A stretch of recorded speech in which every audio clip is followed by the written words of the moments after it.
शिवजी और उनकी धर्मपत्नी पार्वती जी इकट्ठे ही रहते थे, एक ही परिवार में, और सबसे ज्यादा दर्शन पार्वती ही किया करती थी। लेकिन कल्याण नहीं हुआ।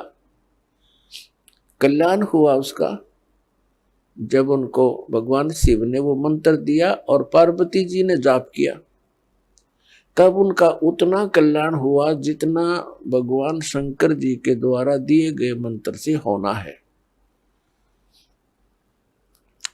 लेकिन वो कंप्लीट मोक्ष नहीं है। फिर भी जो विषय है उसी से चलते हैं। कहने का भाव ये है कि भगवान के दर्शन पुण्यकर्मी प्राणी को ही होते हैं, लेकिन संत जो बताते हैं, परमात्मा जो ज्ञान देकर जाते हैं, उसके अनुसार साधना करने से ही मोक्ष होगा। नाम की कमाई करनी पड़ेगी। कुछ एक ऐसे सिरफिरे संत है, वो ये कहते हैं नाम की कमाई कुछ काम नहीं करे, नाम का जाप करने की कोई आवश्यकता नहीं, सतगुरु पार कर देगा। वो टीचर नहीं, वो दुश्मन है विद्यार्थियों का, जो विद्यार्थियों को ये कहता है कि तुमने पढ़ने की आवश्यकता नहीं, टीचर पास कर देगा। और ये अपने आप में संत भी कहते हैं, और श्रद्धालु इनके पास भी इकट्ठे होकर के संत मान करके इनके गुणगान करते हैं, इनके विचार सुनते हैं, फॉलोअर बन जाते हैं।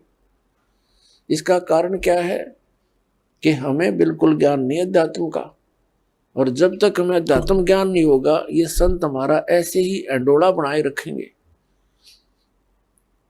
किसी ने 4 अटपट बातें अलग से कर दी, हमने ऐसा लगेगा कि ये पूर्ण संत है। तो दास का उद्देश्य है कि आप जी को अध्यात्म ज्ञान से इतना परिचित करवा दूं कि आप किसी से भ्रमित ना हो सके। नाम दे देना ये तो आसान सी बात है, उसका आपने सिमरण करना है, बहुत अच्छी बात है। लेकिन बने बनाए काम ने बिगाड़ दिए। कोई सिर्फ राग है कि वो संत पूर्ण है, वो ऐसा बताता है, वो ऐसा करता है, तो आप जी उनको इस ज्ञान के आधार से अपने सतर से ही रिजेक्ट कर दो कि नहीं, आप भ्रमित हैं, आप जी को ज्ञान नहीं। तो पुण्यात्माओं, अपना अनुभव बताना अच्छी बात है, लेकिन वो अनुभव उन सदग्रंथों से मेल खाता हो। जैसे एक थ्योरी होती है, जैसे बच्चे प्रैक्टिकल करते हैं लैब में, तो प्रैक्टिकल करने से पहले उनको एक लिखित विधान, उसकी प्रक्रिया दी जाती है।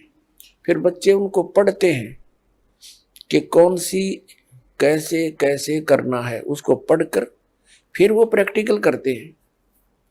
तो ये ज्ञान जो है ये एक थ्योरी है, यानी ये लिखित जानकारी है जो प्रैक्टिकल हम करने जा रहे हैं।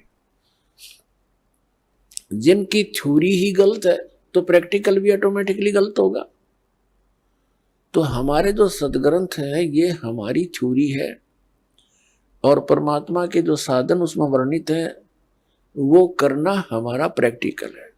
फिर उनके करने से जो उपलब्धि होगी वो भी सदग्रंथों में लिखा हुआ है। फिर वो बताने की आवश्यकता कैसे पड़ेगी, अपना अनुभव बताओ। तो इस प्रकार ये भ्रमित व्यक्ति कदम कदम पर बैठे हैं, भ्रमित करने वाले।